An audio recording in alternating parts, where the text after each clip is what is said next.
Hi friends! I'm going to be making a series of videos about the temple and tabernacle as it relates to Jesus. You may have seen that I have a few videos about temples already, and you might be wondering, why does this guy have such a fixation with the Jewish temple? We're Christians, we don't have a temple anymore. Well, it's not that I have a fixation on the temple, but I have a fixation on Jesus, which I think is what Christians are supposed to have. And when I read the Bible, I find, as others have, that the temple is used to explain the person and work of Jesus. In the Old Testament, the tabernacle and temples and all their rituals are foreshadows pointing to the coming Messiah and what he will accomplish. The New Testament authors and Jesus himself use temple imagery to explain who Jesus is, that he is God, that he is the Messiah, or Christ, and what his life on earth accomplished. In the New Testament, the temple and its rituals become a context by which the person of Jesus and his life's work are explained and understood.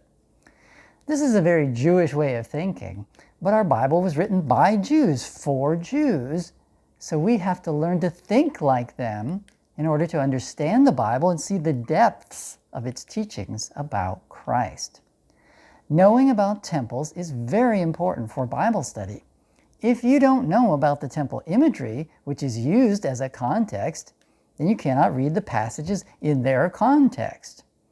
And we don't want to take the Bible out of context, do we?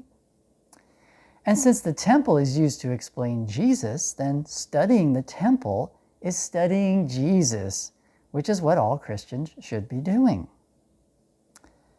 So let's have a quick example of how Jesus is explained by temples. When Jesus was in the temple building in Jerusalem, he drove out the money changers and overturned their tables. The Jews asked him, "What sign do you give us for doing this thing?" Jesus answered them, "Destroy this temple, and in 3 days I will raise it up." The Jews then said, "It has taken 46 years to build this temple, and will you raise it up in 3 days?" But he was speaking about the temple of his body. John 2:19. Here, Jesus speaks of his own person as a temple.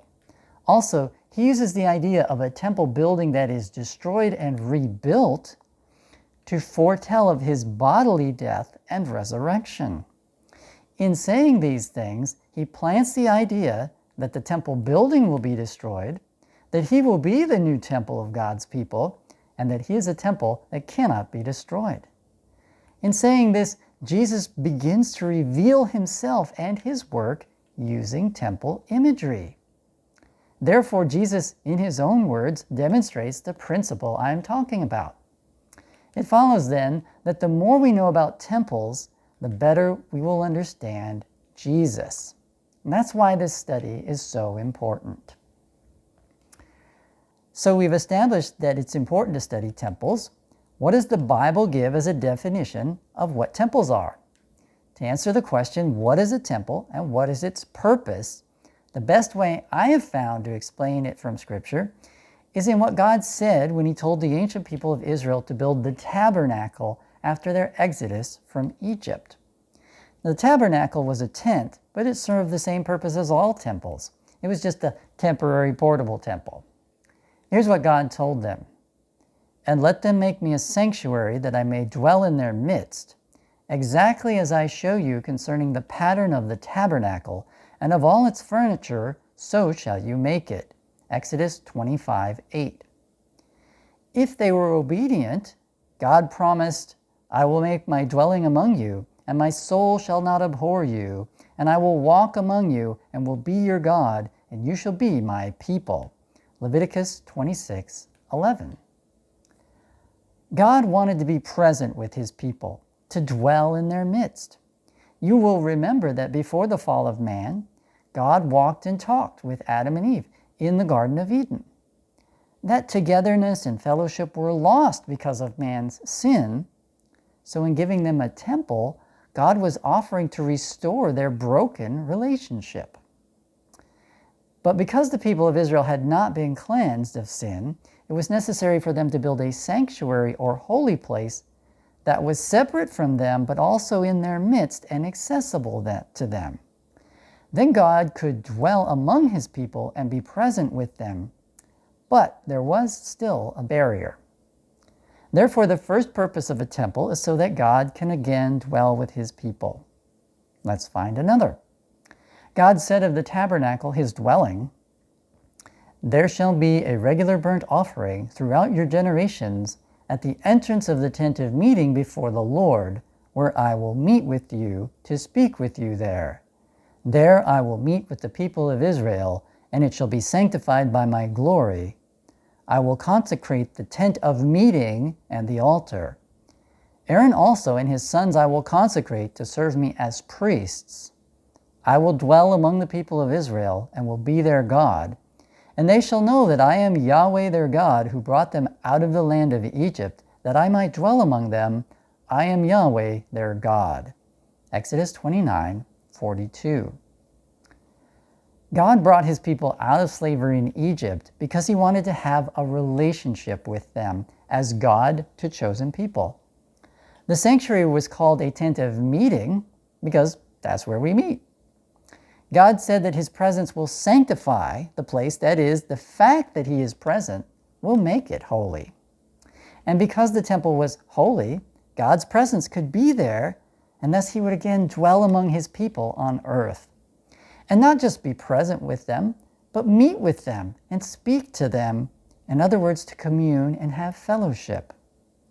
So the second purpose of the temple is so that God can meet with his people and have fellowship with them. The last purpose is related to a ritual performed in the tabernacle. This is what God said the high priest should do on the Day of Atonement. "Then he shall kill the goat of the sin offering that is for the people, and bring its blood inside the veil, and do with its blood as he did with the blood of the bull, sprinkling it over the mercy seat and in front of the mercy seat. Thus he shall make atonement for the holy place because of the uncleanness of the people of Israel, and because of their transgressions, all their sins. And so he shall do for the tent of meeting, which dwells with them in the midst of their uncleanness."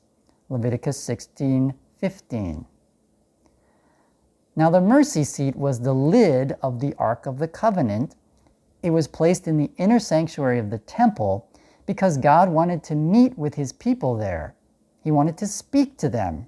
Isn't that what we all do in a relationship? We meet and talk. The mercy seat on the ark was symbolic of God's seat, that is, his throne in heaven. Just as the subject of a king would approach his throne with a request, so the high priest would approach the mercy seat with animal blood to request cleansing for the people of Israel. This allowed the sanctuary to be holy and for God to continue to dwell in the midst of the people even though they were still unclean. So again, we see that there remains a separation from God, and that this situation does not yet fully meet God's desire to be present with us, which also tells us that this must be a temporary situation. Therefore, the third and final purpose of the temple was as a place where God would dispense mercy to his people. Notice that each of these purposes for a temple is relational. What is the purpose of a temple? 1, it's where God dwells with his people. 2, it's where God meets with and communes with his people. 3, it's where God dispenses mercy to his people. When we combine these three purposes, we have a pretty good definition of what the temple is and what its purpose is. And this definition comes from the Bible, so it's not a man-made one. But why did God give the people of Israel a tabernacle and temples? These were symbols that pointed forward to Jesus. Speaking of the passage I just read you in Exodus 25:8, that says, "Make everything according to the pattern," the book of Hebrews says that when the priests minister in a temple, they serve a copy and shadow of the heavenly things. Hebrews 8:5. Like all the other types and shadows in the Old Testament, these are a shadow of the things to come, but the substance belongs to Christ. Colossians 2:17. Therefore, if Jesus is our temple now, he should fulfill all the purposes we found for temples. Well, does he? Let's test it. Purpose 1. Is Jesus where God dwells with his people? Yes. John 1:14 says, "And the Word became flesh and tabernacled among us." And we know that the Word was God from John 1:1. So in Jesus, God dwells with his people. So purpose 1 is fulfilled in him. Purpose 2. Is Jesus where God meets with and communes with his people? Again, yes. Obviously, Jesus, the God-man, walked and talked with his disciples. In fact, while having table fellowship with his disciples, he said, "If you had known me, you would have known my Father also. From now on, you do know him and have seen him." John 14:7. Even now, the risen Jesus says he is the one who walks among the 7 golden lampstands. Revelation 2:1. And those lampstands represent the church. So we do indeed meet with God and commune with God in and through the person of Jesus, thus fulfilling the second purpose of a temple. Purpose 3. Is Jesus where God dispenses mercy to his people? Yes. That's what the cross of Christ is all about, dispensing mercy to us. Peter says, "Blessed be the God and Father of our Lord Jesus Christ. According to his great mercy, he has caused us to be born again to a living hope through the resurrection of Jesus Christ from the dead." In 1 Peter 1:3. So we receive mercy through Jesus and his work on the cross. Therefore, he fulfills purpose 3. As a result, Jesus is the fulfillment of all that temples were merely symbols of, and he carries out those purposes in a way that no temple building ever could. As he himself says, "I tell you, something greater than the temple is here." Matthew 12:6. In summary, we are going to study temples in the Bible because studying temples is learning about Jesus. And we all want to learn more about Jesus so we can draw closer to him and be more like him.